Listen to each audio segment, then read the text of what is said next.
Very good. Yes. Yes.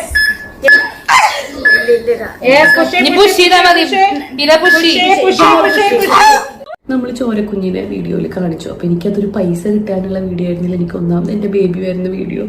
അങ്ങനെ monetary benefit ഉണ്ടാവണമെന്നും എനിക്ക് ആഗ്രഹമൊന്നുമില്ല. ഇപ്പൊ വന്ന് പ്രസവം യൂട്യൂബിലൂടെ കാണിക്കുക എന്നുള്ളത് ഒരു ട്രെൻഡിങ് ആയി മാറിക്കൊണ്ടിരിക്കുകയാണെന്ന് പറയാതെ വയ്യ. 3 മാസം മുമ്പേ ദിയ കൃഷ്ണൻ തുടങ്ങി വെച്ച ഈ ട്രെൻഡ് അസ്ലാം മാർലിയും കൂടി ഇപ്പൊ ഏറ്റെടുത്തിരിക്കുകയാണ് സുഹൃത്തുക്കളെ. പലരും കണ്ടു കാണും 4 ദിവസം മുമ്പേ അസ്ലാം മാർലിയുടെ യൂട്യൂബ് ചാനൽ അപ്ലോഡ് ചെയ്ത ഡെലിവറി വീഡിയോ. ഏകദേശം 4 ദിവസം കൊണ്ട് ആ വീഡിയോ കണ്ടത് 12 ലക്ഷം ആളുകളാണ്. മുമ്പ് ദിയ കൃഷ്ണത്തിലെ ഡെലിവറി വീഡിയോ അപ്ലോഡ് ചെയ്തപ്പോൾ കണ്ടത് 88 ലക്ഷം ആളുകളായിരുന്നു അല്ലെ. എന്തായാലും അസ്ലാം മാർലിയെ സംബന്ധിച്ചിടത്തോളം പുള്ളിക്കാരന്റെ ഡെലിവറി വീഡിയോ എന്ന് പറയുന്നത് ഏകദേശം 1 മണിക്കൂറോളം നീണ്ടു നിൽക്കുന്ന വീഡിയോ ആയിരുന്നു കേട്ടോ. ഡെലിവറിയുടെ തുടക്കം തൊട്ട് അവസാനം എല്ലാ കാര്യങ്ങളും പച്ചക്കെടുത്ത് കാണിക്കുന്നുണ്ട്. എനിക്കതെന്തോ മുഴുവനായിട്ടും അങ്ങ് കണ്ടു തീർക്കാൻ പറ്റിയിട്ടില്ല. ചിലതൊക്കെ കാണുമ്പോൾ നമ്മൾ ഭയങ്കര ഇമോഷണൽ ആയി പോകുമല്ലോ, അതുകൊണ്ടാണ്. എനിക്കെന്ത് എങ്ങനത്തെ വീഡിയോസ് കാണുമ്പോൾ എന്തോ പോലെയാണ്. എനിവേ അസ്ലയുടെ വീഡിയോ പല ഫേസ്ബുക്ക് ചാനലുകളും അവരുടെ ചാനൽ ഇതേമാതിരി റീപോസ്റ്റ് ചെയ്തിട്ടുണ്ടായിരുന്നു. അതിന് താഴെ വന്ന ചില കമന്റുകൾ ഉണ്ടല്ലോ, എന്റെ അമ്മ സഹിക്കാൻ പറ്റൂല. അതിലേക്കൊക്കെ നമുക്ക് വരാം. അതിനു മുമ്പ് അസ്ലയുടെ ഡെലിവറിയുടെ ചെറിയൊരു ഭാഗം നമുക്ക് കണ്ടോക്കാം.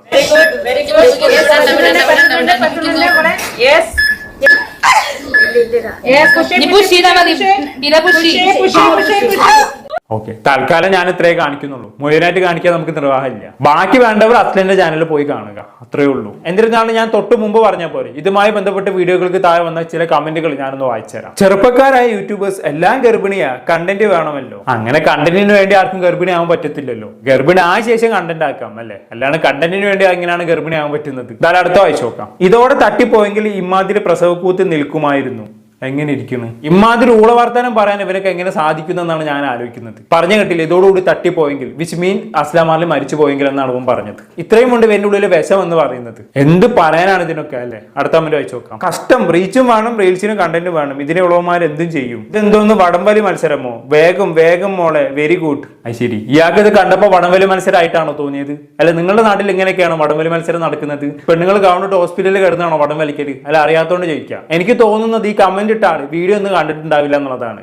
ആശാൻ വെറും വോയിസ് മാത്രം കേട്ടിട്ടുണ്ടാകും. അങ്ങനെങ്കിൽ ആളെ പറഞ്ഞത് കറക്റ്റ് ആണ്. ഒരു വടം വലിക്കുന്നതിന്റെ ഒരു ശബ്ദമൊക്കെ കേൾക്കുന്നുണ്ട് അല്ലേ, അല്ലാണ്ട് എന്താ ഇതിനൊക്കെ പറയാം. ഈ അടുത്ത നമ്മൾ വെച്ച് നോക്കാം. ഡെലിവറി മാത്രമല്ല, ഇനി പ്രൊഡക്ഷനും കൂടി കാണിക്കണം. അത് നിന്റെ അച്ഛനോടും അമ്മയോടും പോയി ചോദിക്കാം. അച്ഛാ, അമ്മേ, നിങ്ങൾ പ്രൊഡക്ഷൻ ചെയ്യണേ, എനിക്കൊന്ന് കാണിച്ചു തരുമെന്ന്. അല്ലാണ്ട് എന്താ ഇതിനൊക്കെ പറയാം. സോറി, ഞാൻ ഇത്രയും തരം താഴ്ന്ന് സംസാരിച്ചതിന് നിങ്ങൾ ക്ഷമിക്കണം. ഇവനിങ്ങനൊക്കെ മറുപടി കൊടുത്താലേ ശരിയാവത്തുള്ളൂ. ഇനി അടുത്ത നമ്മൾ വെച്ച് നോക്കാം. ഈ നാരിക്കൊന്നും ഒരു പണിയുമില്ല, കുറെ കൂതറകൾ, പ്രസവ ചെലവിന്റെ കാശിന് വേണ്ടിയാ. ഇങ്ങനെ നീളുന്ന കമന്റ് ബോക്സ്. ഇങ്ങനെ പണം ഉണ്ടാക്കാനാണ് വീഡിയോ എടുത്ത് പോസ്റ്റ് ചെയ്യുന്നുള്ള രീതിയിൽ ഒരുപാട് കമന്റുകൾ വരുന്നുണ്ട് കേട്ടോ. പക്ഷെ ഇതിന് അസ്ല തന്നെ മറുപടി പറയുന്നുണ്ട്. പണത്തിന് വേണ്ടിയാണോ താൻ ഈ ഡെലിവറി വീഡിയോ യൂട്യൂബിൽ ഇട്ടത് എന്നുള്ളത്.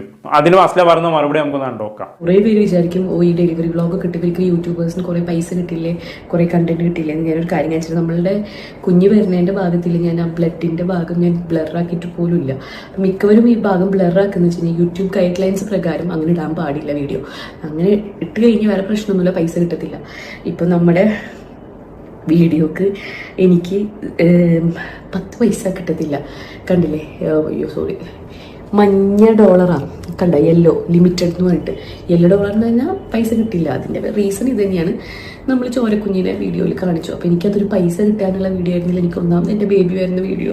അങ്ങനെ മോണിറ്ററി ബെനിഫിറ്റ് ഉണ്ടാവണമെന്നും എനിക്ക് ആഗ്രഹമൊന്നുമില്ല. ഓക്കെ, കേട്ടല്ലോ. കുഞ്ഞ് പുറത്തേക്ക് വന്ന സമയത്ത് കുഞ്ഞിനെ ബ്ലഡോട് കൂടി അവര് കാണിച്ചു വീഡിയോയിൽ. യൂട്യൂബിന്റെ ഗൈഡ് ലൈൻ പ്രകാരം അങ്ങനെ കാണിക്കുന്ന വീഡിയോകൾക്കൊന്നും യൂട്യൂബ് വരുമാനം തരത്തില്ല. ഇപ്പൊ നമ്മൾ യൂട്യൂബിൽ ഒരു വീഡിയോ ഇട്ട് കഴിഞ്ഞാണെങ്കിൽ യൂട്യൂബ് നമുക്ക് വരുമാനം തരണമെന്നുണ്ടെങ്കിൽ യൂട്യൂബ് ആ വീഡിയോ നല്ലോണം ക്രോസ് ചെക്ക് ചെയ്യും. എന്നിട്ട് യൂട്യൂബ് ഒരു ഗൈഡ് ലൈൻ ഇറക്കിയിട്ടുണ്ട്. ജസ്റ്റ് നിങ്ങൾക്ക് ഗൂഗിൾ ചെയ്ത് നോക്കിയാൽ മതിയാവും. യൂട്യൂബ് ഗൈഡ് ലൈൻ ജസ്റ്റ് ഒന്ന് ഗൂഗിൾ ചെയ്ത് നോക്കുകയാണെങ്കിൽ ഒരു വീഡിയോക്ക് വരുമാനം തരണമെങ്കിൽ എന്തൊക്കെ മാനദണ്ഡങ്ങൾ വേണമെന്ന് യൂട്യൂബ് അതിൽ പ്രതിപാദിക്കുന്നുണ്ട്. അതനുസരിച്ച് വീഡിയോ ചെയ്യുന്നവർക്ക് യൂട്യൂബ് വരുമാനം കൊടുക്കത്തുള്ളൂ.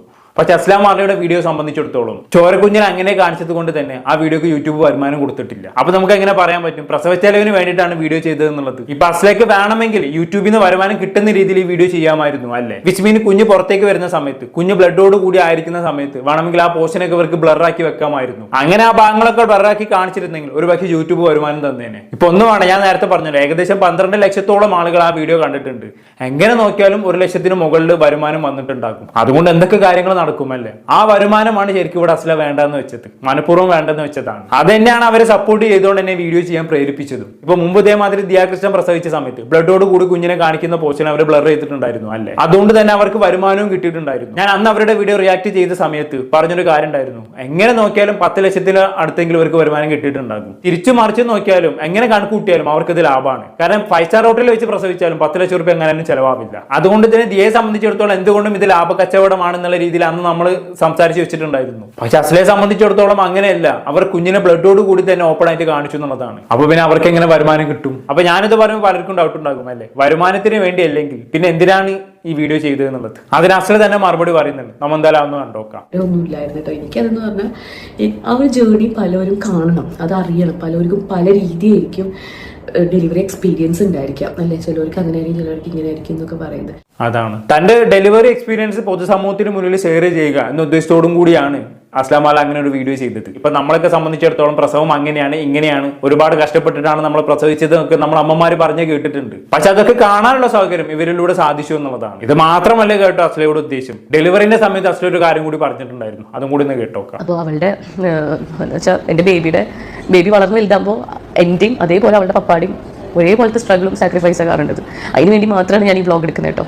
ഓക്കെ, ഇങ്ങനെ പല പല ഉദ്ദേശങ്ങളോട് കൂടി എടുത്തൊരു വ്ളോഗാണ്. വളർന്നു വരുന്ന കുഞ്ഞിന് ഇതൊരു മെമ്മറി ആകണം, അതുപോലെ തന്നെ പ്രസവത്തെക്കുറിച്ച് ഒന്നും അറിയാത്ത ആളുകൾക്ക് ഇതൊരു പാഠമാക്കണം എന്നുള്ള രീതിയിൽ ചെയ്തൊരു വീഡിയോ, അത്രയേ ഉള്ളൂ. അതിന് ആ രീതിയിൽ അങ്ങ് കണ്ടു തീർക്കാവുന്നതേ ഉള്ളൂ. എന്നിരുന്നാലും പ്രസവിക്കുന്ന സമയത്ത് ഈ പറയുന്ന അസ്ലാം അലി എപ്പിഡ്യൂറൽ ഇഞ്ചക്ഷൻ എടുത്തിട്ടുണ്ടായിരുന്നു കേട്ടോ. എപ്പിഡ്യൂറൽ ഇഞ്ചക്ഷൻ എന്താണെന്നുള്ള ഞാനൊക്കെ പ്രത്യേകിച്ച് പറഞ്ഞേണ്ട ആവശ്യമില്ലല്ലോ. ഈ പ്രസവിക്കുന്ന സമയത്ത് പ്രസവ വേദന അറിയാതിരിക്കാൻ വേണ്ടി ഡോക്ടർമാർ നൽകുന്ന ഒരു ഇഞ്ചക്ഷൻ ആണത്. ഇപ്പൊ ദിയാകൃഷ്ണൻ പ്രസവിക്കുന്ന സമയത്തും എപ്പിഡ്യൂറൽ ഇഞ്ചക്ഷൻ എടുത്തിട്ടുണ്ടായിരുന്നു അല്ലേ. എന്നിരുന്നാലും അതുമായി ബന്ധപ്പെട്ട് അസ്ലക്ക് ഒരുപാട് വിമർശനങ്ങൾ വന്നിട്ടുണ്ടായിരുന്നു കേട്ടോ. നിനക്ക് വേദന അറിഞ്ഞ് പ്രസവിച്ചൂടെ, നൊന്ത് പറ്റൂടെ, നോവാതെ പറ്റി നീയൊക്കെ ഒരു അമ്മയാണെന്നൊക്കെയുള്ള രീതിയിൽ. ഇതൊക്കെ കാണുന്ന സമയത്ത് എനിക്ക് നയൻതാരന്റെ പ്രസവമാണ് ഓർമ്മ വരുന്നത്. പുള്ളിക്കാരി വാടകഗർഭം വെച്ചിട്ടായിരുന്നല്ലോ കുഞ്ഞിനെ പ്രസവിച്ചത്. അന്ന് ഭയങ്കര വിമർശനങ്ങൾ വന്നിട്ടുണ്ടായിരുന്നു, ഇവൾക്കൊക്കെ നൊന്ത് പറ്റൂടെ എന്നൊക്കെ പറഞ്ഞുകൊണ്ട്. എന്നിരുന്നാലും ഇത്തരം വിമർശനങ്ങൾക്കും കൃത്യമായ മറുപടി അസ്ല കൊടുക്കുന്നുണ്ട്. നമ്മൾ അന്ന് കണ്ടോക്കാം. ഇപ്പൊ എപ്പിഡ്യൂറലിന്റെ കേസ് മനസ്സിലായല്ലോ. പിന്നെ എനിക്ക് പറയാനുള്ളത്, അതിൽ കുറച്ച് കമന്റ്സ് ഞാൻ കണ്ടു. കുറച്ച് പേര് ഒരു എപ്പിഡ്യൂറൽ എടുക്കാത്ത എത്ര ധീര വനിതകളുണ്ട്. 48 മണിക്കൂർ 24 മണിക്കൂർ വേദന അനുഭവിച്ചത് എത്ര ധീര.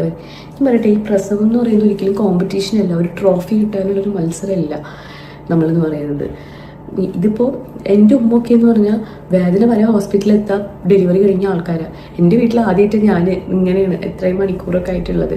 അപ്പോൾ ഓരോ അമ്മമാർക്കും ഓരോ രീതിയായിരിക്കും പ്രസവം എന്ന് പറയുന്നത്. ഒരു കാര്യമേ ഇല്ല. എന്താ പറയുക, നിങ്ങൾ അങ്ങനെ ഒരു മത്സരിക്കാറില്ല. നമ്മളുടെ കുഞ്ഞ് ഏത് തരത്തിലായിക്കോട്ടെ, നോർമലായിക്കോട്ടെ, സി സെഷൻ ആയിക്കോട്ടെ, ഇനി പെയിൻ അനുഭവിക്കാണ്ടായിക്കോട്ടെ, പെയിൻ അനുഭവിച്ചായിക്കോട്ടെ, ഒരമ്മ ഒരു കുഞ്ഞിനെ ഭൂമിയിലോട്ട് കൊണ്ടുവരാൻ തന്നെ അതിനെയാണ് ഒരു സൂപ്പർ ഹീറോ എന്ന് പറയുന്നത്. അതുകൊണ്ട് നമ്മൾ ഈ ബാക്കിയുള്ളവരായിട്ട് എന്തിനാ അമ്മമാരായിട്ട് കോമ്പറ്റീഷൻ വെക്കുന്നത്? അത് ഒട്ടും നല്ലൊരു കാര്യമല്ല നമ്മളിത് പറയുന്നത്.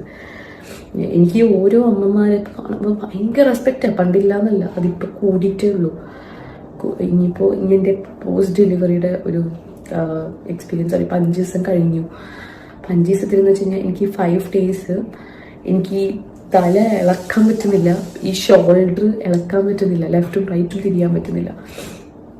അത്രക്ക് പെയിൻ എന്ന് പറഞ്ഞാൽ ഞാൻ പോകുന്ന പെയിനാണ് എനിക്ക്.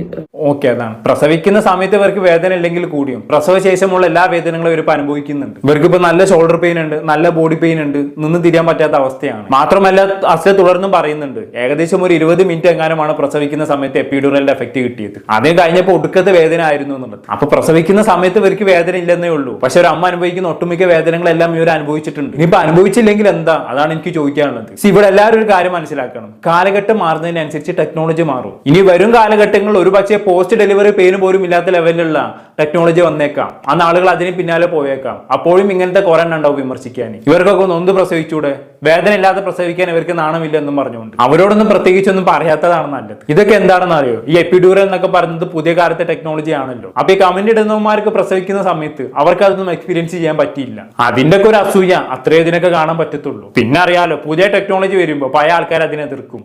പണ്ട് കമ്പ്യൂട്ടർ വന്നപ്പോൾ അങ്ങനെ ആയിരുന്നല്ലോ. എന്തൊക്കെ എതിർപ്പുകളും എന്തൊക്കെ സമരങ്ങളും നടത്തുന്ന നാടാണ് നമ്മുടേത്. ഇപ്പൊ അതേ ആൾക്കാർ തന്നെ കമ്പ്യൂട്ടർ ഉപയോഗിച്ചുകൊണ്ടിരിക്കുകയാണ്. അതൊക്കെ അത്രയേ ഉള്ളൂ. എന്തിന് കാലഘട്ടം ഇത്രയും വികസിച്ചിട്ടും ഇപ്പോഴും വീട്ടിലെ പ്രസവമാണ് ഉത്തമം എന്ന് പറഞ്ഞ് നടക്കുന്ന കുറെ ടീംസ് ഉണ്ട്. അപ്പൊ ഇതിനൊക്കെ ആ രീതിയിൽ കണ്ടാൽ മതി. എല്ലാവരും എന്താ ഇതിലൊക്കെ പറയാം അല്ലേ. എന്തായാലും കൂടുതലൊന്നും ഞാൻ പറയുന്നില്ലേ. എന്താണെന്ന് കേട്ടിട്ട് നിങ്ങൾക്ക് തോന്നുന്നത് കമന്റ് ബോക്സിൽ രേഖപ്പെടുത്തുമല്ലോ. പുറത്തൊരു ടോപ്പിക്കുമായി വീണ്ടും കാണാം.